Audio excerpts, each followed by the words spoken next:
Hi friends, எல்லோரும் எப்படி இருக்கீங்க? இந்த ஸ்நாக் எங்கள் ஊர் சைடில் டைமண்ட் கேக்குன்னு சொல்லுவோம். ரொம்ப ட்ரெடிஷ்னலான ஒரு ஸ்நாக் இது.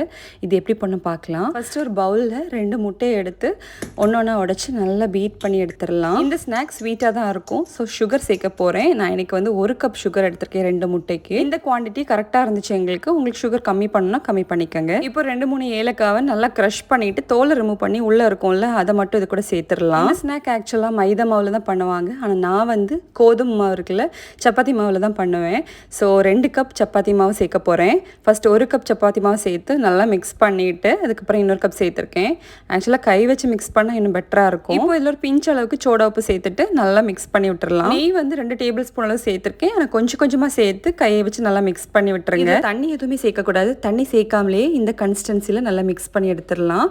பாருங்கள், சப்பாத்தி மாவு இருக்குல்ல அந்த மாதிரி இருக்கும். அதோட கொஞ்சம் சாஃப்டாக இருக்கும் இது. இப்போ இந்த மாவில் கொஞ்சமாக எடுத்து இப்போ நான் பண்ணுறேன் இல்லை, இந்த மாதிரி ரோல் பண்ணிவிட்டு இந்த மாதிரி ப்ரெஸ் பண்ணி விட்டுட்டு ஒரு நைஃப் வச்சு இந்த மாதிரி கட் பண்ணி எடுக்கும் டைமண்ட் ஷேப்பில்.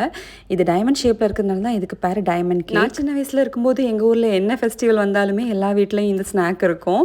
இது ரொம்ப பழங்காலத்து ஒரு ஸ்நாக் இது. இப்போ பண்ணுறாங்களா என்னன்னு தெரியல எனக்கு. இப்போ டைமண்ட் ஷேப்பில் கட் பண்ணி எண்ணெயை வந்து நல்லா சூடு பண்ணிவிட்டு மீடியம் ஃப்ளேமில் வச்சு ஃப்ரை பண்ணி எடுத்துடலாம். இது சாப்பிட்றதுக்கு வெளியே கிறிஸ்பியாகவும் உள்ள சாஃப்டாகவும் இருக்கும். ரொம்ப டேஸ்டியாக இருக்கும். குழந்தைங்களுக்கு ஈவினிங் டைமில் ஸ்நாக்காக செஞ்சு கொடுக்கலாம். இது 1 வாரம் வரைக்கும் ஒரு பாக்ஸில் போட்டு வச்சிங்கன்னா அப்படியே இருக்கும். ஸோ நீங்களும் ட்ரை பண்ணி பாருங்கள்.